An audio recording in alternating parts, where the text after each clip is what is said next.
Para mí es más importante que la paz y la libertad, primero la verdad. Primero la verdad. No podemos vivir sin verdad y no hay paz ni libertad cimentada sobre la mentira.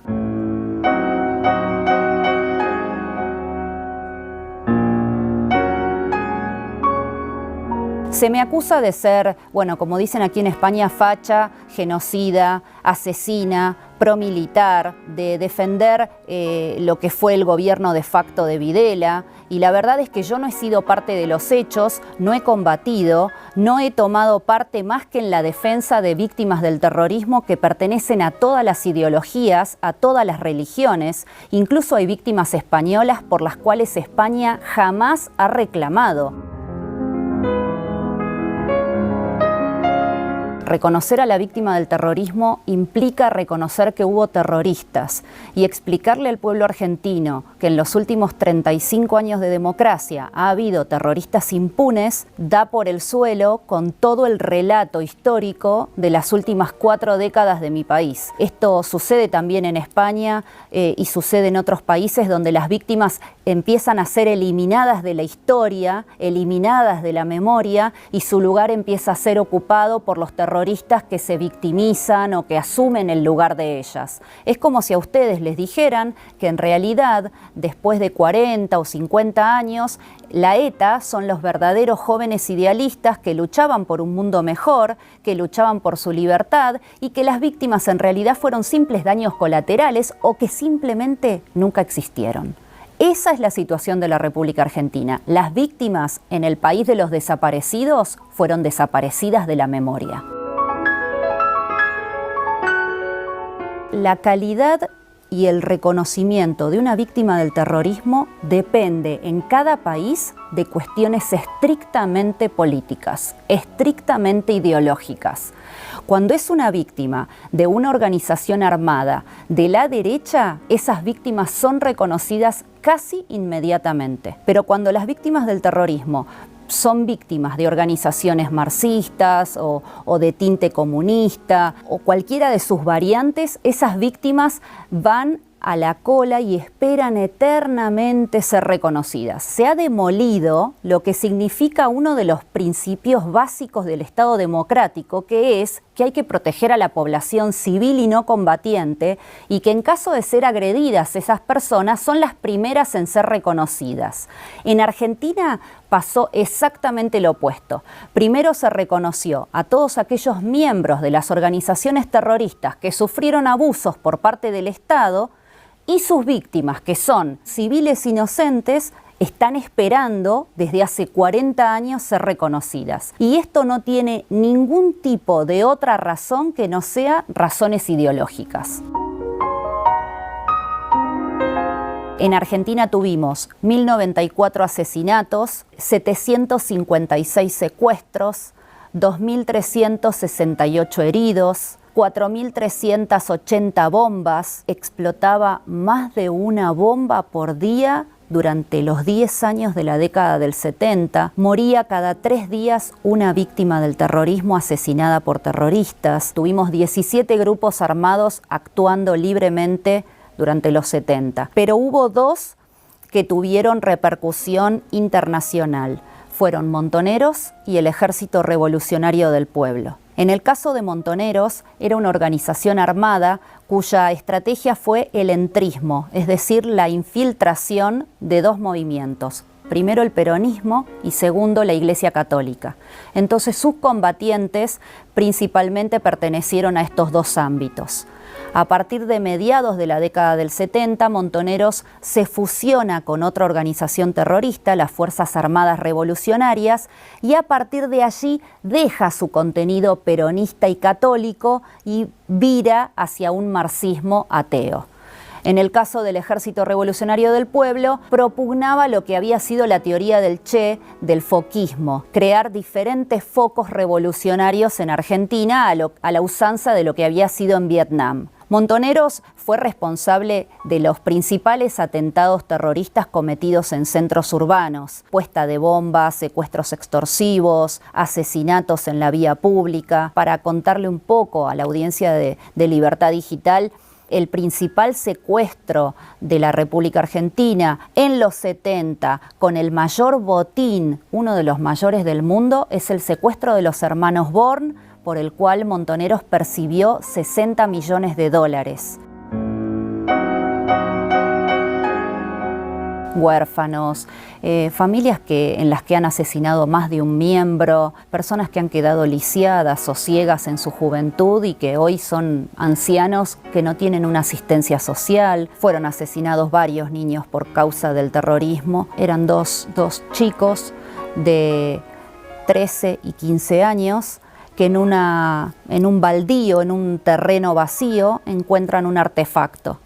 Lo llevan a su casa pensando que era un aparato y bueno, para desarmarlo y conocerle las piezas, y cuando están en ese proceso de desarmar esto, que ellos no sabían que era una bomba, la bomba explotó, mató a uno de los hermanos, al otro lo dejó lisiado completamente, murió poco después.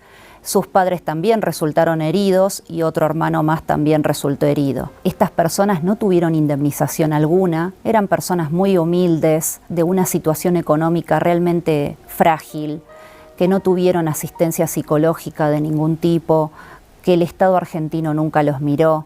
Esto ocurrió en democracia, no había razón alguna para que estas personas murieran.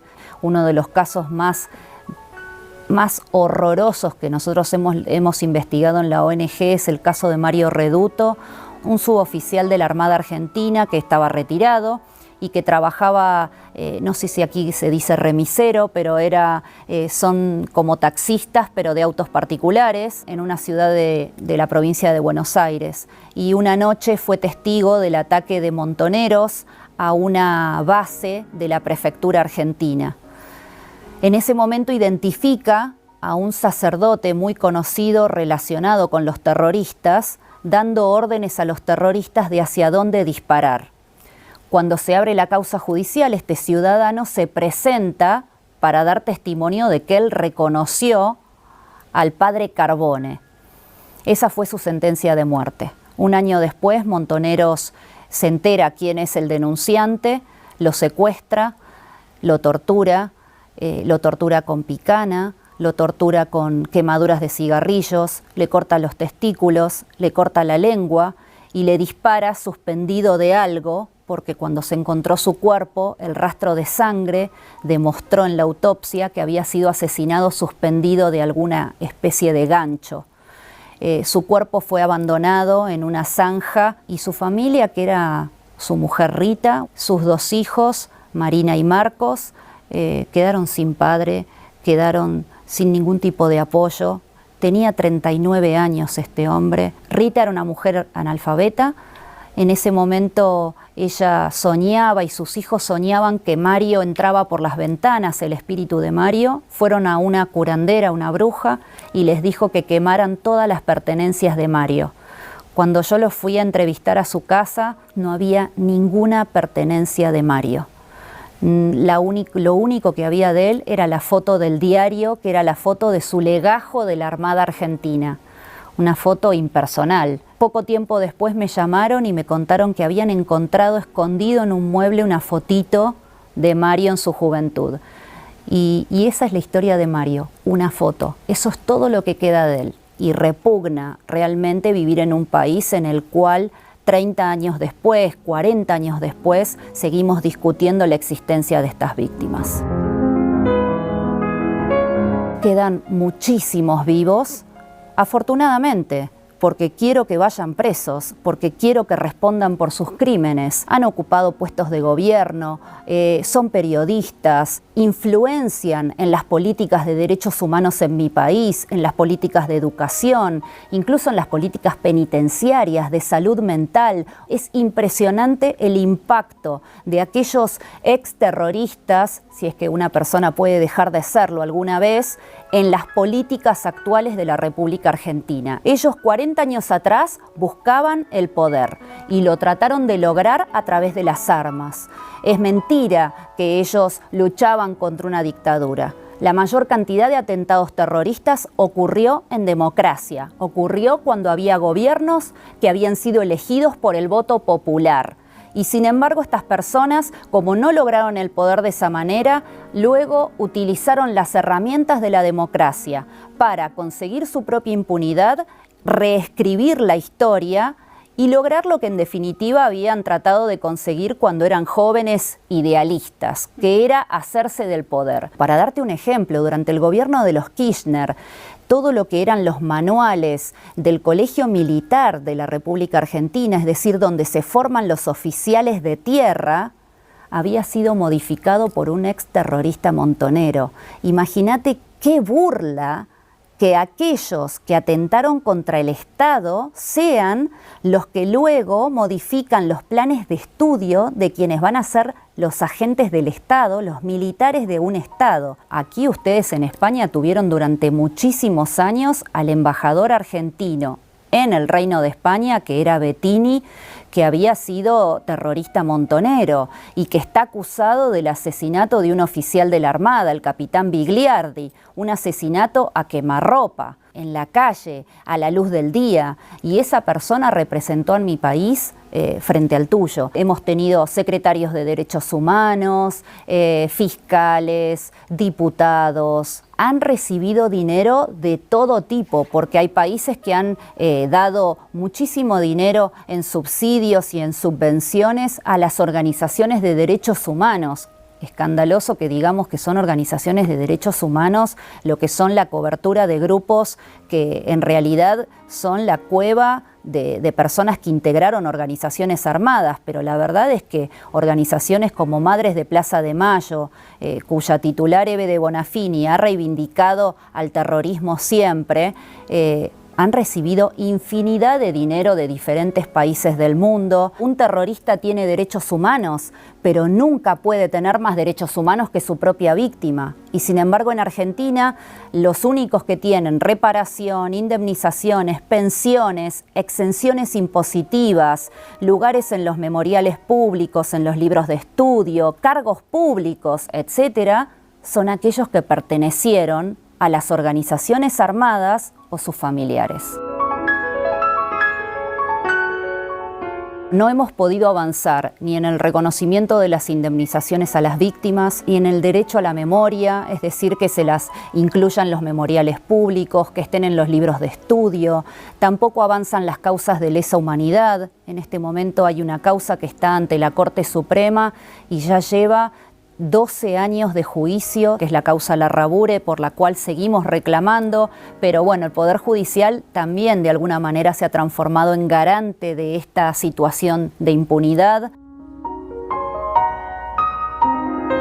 Fue para nosotros bastante doloroso porque pedimos una audiencia privada con él en el año 2014, no tuvimos suerte, no fuimos recibidos, pero seguimos insistiendo y en algún momento yo creo que seremos recibidos, esperando que él sea también el pastor de estas víctimas, esperando que él sea quien las reconozca, quien nos ayude a lograr los derechos humanos para ellas, levantarse, despertarse todos los días y recordar que sus asesinos están libres, que los asesinos de su papá, de su mamá, de su hermano, que el responsable de que esa persona esté en una silla de ruedas o esté ciega, esté libre, esté impune, que declame su violencia con toda tranquilidad en los medios masivos de comunicación, es revivir constantemente la calidad de víctima. Bueno, ha sido muy alto, por supuesto, desde lo personal, con relaciones, amistades que por supuesto no han fructificado, teniendo que elegir mucho quiénes son las personas con las que puedo relacionarme, porque no sé quiénes están detrás de estas personas, teniendo que cuidar mucho mi seguridad personal, no teniendo oportunidades laborales de todo tipo, y no nos vamos a rendir nunca, porque la defensa de la verdad requiere simplemente que los ciudadanos no se rindan nunca. Yo sé que estoy del lado correcto de la historia, que es defendiendo a aquellos que no tienen voz, defendiendo a los que no tienen derechos humanos y diciendo lo que hay que decir